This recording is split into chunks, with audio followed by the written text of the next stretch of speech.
Hey there, sunshine. Ever wake up and feel like the universe has a specific, deeply personal vendetta against you? Good, because today we're not talking about your morning commute or your student loans. We're talking about hard mode. We're talking about being born a seahorse. Congratulations, you didn't win the genetic lottery. You didn't even get a participation trophy. You were assigned the equivalent of a glitchy beta test character in the vast, uncaring MMORPG that is the ocean. But don't worry, we're here to walk you through the 5 stages of grief, plus a few existential crises that come with being a tiny, bony, aquatic blunder. Let's start with the one thing everyone actually likes about you. Your dad gave birth to you, a true pioneer of parental gender roles. Isn't that sweet? Wrong. Because for you, the moment of birth is less a miracle and more a biological dispersal system. You're not being gently introduced to the world, you're being ejected.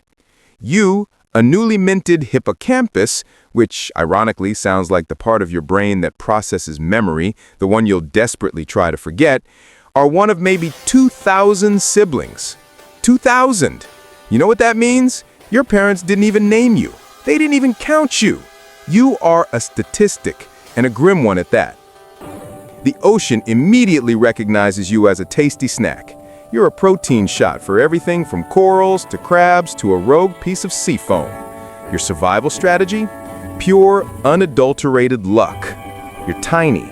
You're pelagic, meaning you drift helplessly in open water, and you are wholly, utterly incompetent at swimming. Remember learning to swim as a kid? Flailing, swallowing water, the whole humiliating bit. You do that, but you're never getting better at it. You have a little dorsal fin, a tiny, frantic flag of desperation that beats up to 50 times a second. You're essentially revving a smart car engine in a monster truck rally. And your result? You manage to drift maybe an inch a minute. You move with the majestic grace of a pool noodle in a washing machine. The facts, as the universe intended, less than 0.5% of your birth cohort will make it to adulthood. You literally have better odds of finding a perfect pearl inside a $5 oyster than you do of surviving your first 2 weeks.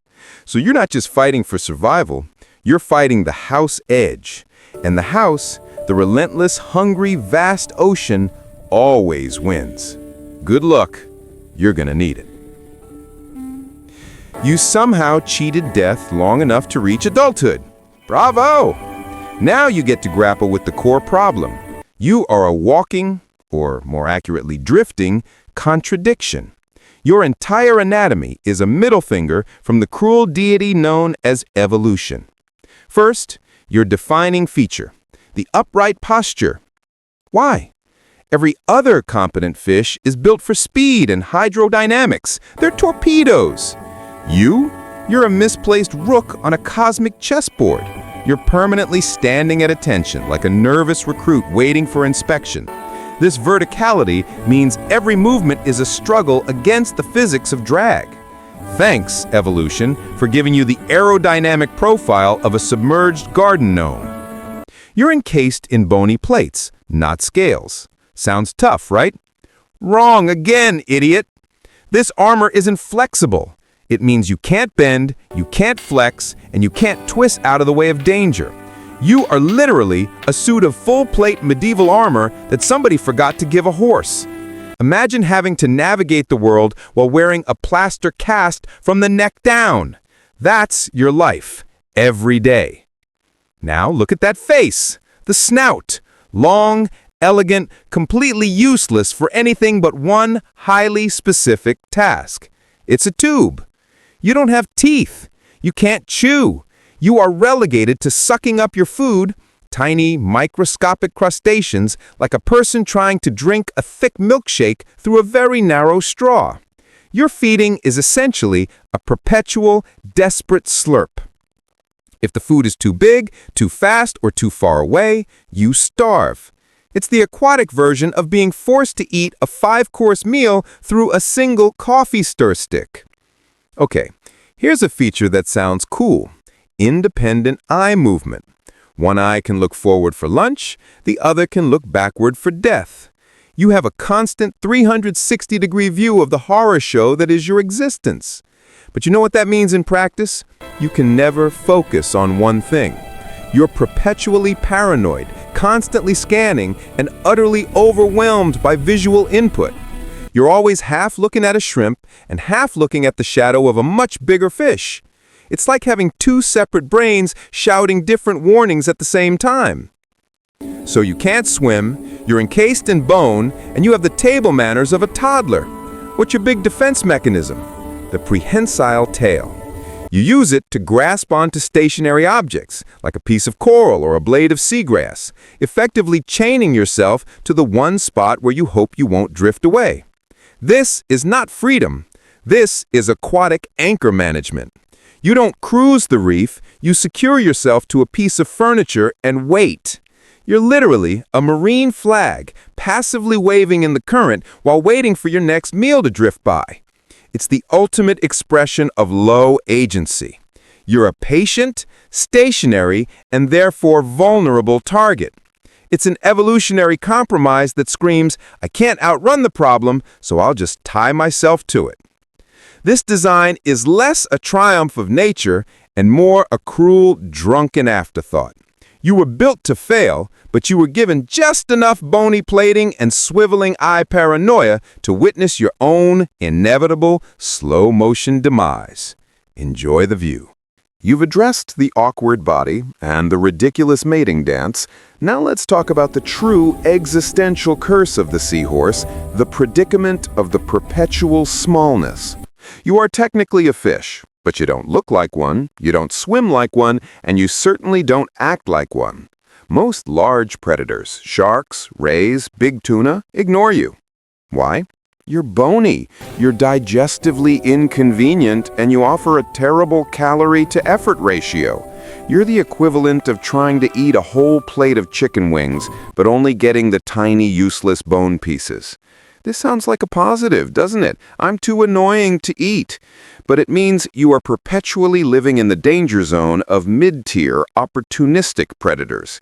You're not worried about the alpha predators, you're worried about the crab with an attitude problem, the mantis shrimp having a bad day, or the triggerfish that just feels like being a bully. Your death is never grand. It's always petty, localized, and probably involves being slowly pinched apart by something the size of your thumb. Here's a piece of scientific trivia that perfectly sums up your miserable existence. You don't have a stomach. You have an intestine, but no distinct stomach chamber. This means food passes through your system extremely fast. You don't have the luxury of storing a big meal. You must eat constantly. Day in and day out, you are a perpetually hungry machine. If you miss a few hours of sucking up copepods and amphipods, you starve. Your entire existence is a non-stop, desperate hunt for microscopic prey, all while being anchored to a piece of seaweed, looking paranoid in two different directions. It's the oceanic version of working 3 minimum-wage jobs just to afford rent, knowing that if you miss a single shift, you lose everything. You are the embodiment of metabolic anxiety. So you are built like a brittle, upright pretzel, you are a terrible parent with overwhelming reproductive duties, you're constantly hungry, and you're being hunted by everything except the things that are too lazy to bother. This leads to the final, most defining element of your curse, the acceptance of your own futility. Unlike other fish that rush, chase, and dominate, you cling, you wait. You rely on camouflage, trying to blend into the very object you've chained yourself to. You're not participating in the ocean's grand drama, you're a spectator, perpetually waiting for the current to deliver your next meal or your final predator. Do you ever look up at the surface, at the abstract notion of speed and freedom, and feel a deep, burning resentment? Of course you do, but you can't express it. You can only tilt your dual-scanning eyes, slurp another tiny shrimp, and wait for the next day, which will be exactly the same as the last. You didn't just unlock hard mode, you unlocked the existential grind mode. And the only way to win is to not get eaten today or tomorrow or the day after. It's a low bar for victory, but hey, when you're a bony, pregnant, perpetually hungry statue, you take what you can get. You have successfully navigated the gauntlet of biological design flaws, perpetual hunger, and mid-level predators. What new challenge awaits you in your advanced years? Ah, yes, humanity. You see, your bony, ridiculous body, which is terrible at survival, is suddenly deemed incredibly valuable by the most self-absorbed species on the planet. People believe you are a cure-all for everything from impotence to asthma. It's utter nonsense, of course, but that doesn't stop it from becoming your biggest threat. You're not just being fished, you're being harvested. You are dried out, ground up, and sold for mythical properties you absolutely do not possess. It's the ultimate insult. Your life ends not because of the brutal elegance of nature, but because a person believed a myth from a bad encyclopedia. Thanks, humans. As if the difficulty level wasn't high enough, somebody decided to introduce a global poaching boss with millions of hit points and absolutely zero common sense. Even if you avoid the nets, your reliance on a small, specific anchor point becomes your downfall. The seagrass you cling to, the coral you camouflage against, that's all vanishing thanks to coastal development, pollution, and trawling. Remember that crucial tail of yours, the one thing that keeps you from being swept into oblivion? Now you have nothing to wrap it around. So you try to adapt. You cling to the anchor line of a buoy. You wrap your tail around a piece of discarded plastic. These are your sad triumphs. You survived, but only by adapting to the very trash that is choking your ecosystem. You win the battle, but you're now tethered to the losing side of a global war. Your entire life is a series of Pyrrhic victories. You survive the current, but you cling to plastic. You dodge the crab, but you starve a week later. It's a relentless, low-stakes tragedy played out in slow motion.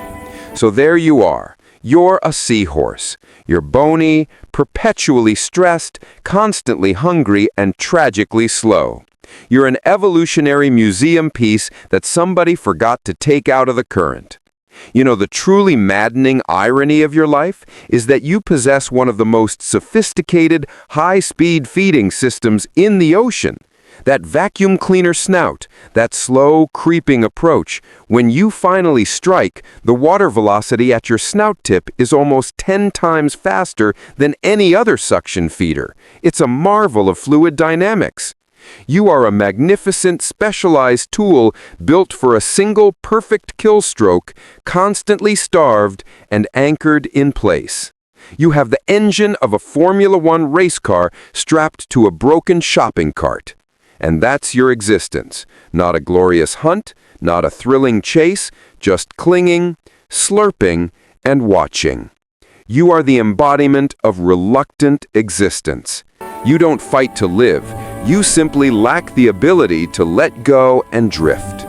So the next time you feel like complaining about your day, spare a thought for the hippocampus, the small, vertical, bony creature that unlocked hard mode and is doing its absolute best to survive a life where its very design ensures its misery. A life where 99.5% of its problems are self-inflicted by nature, and the remaining 0.5% are inflicted by human delusion. You're still alive. What a shame.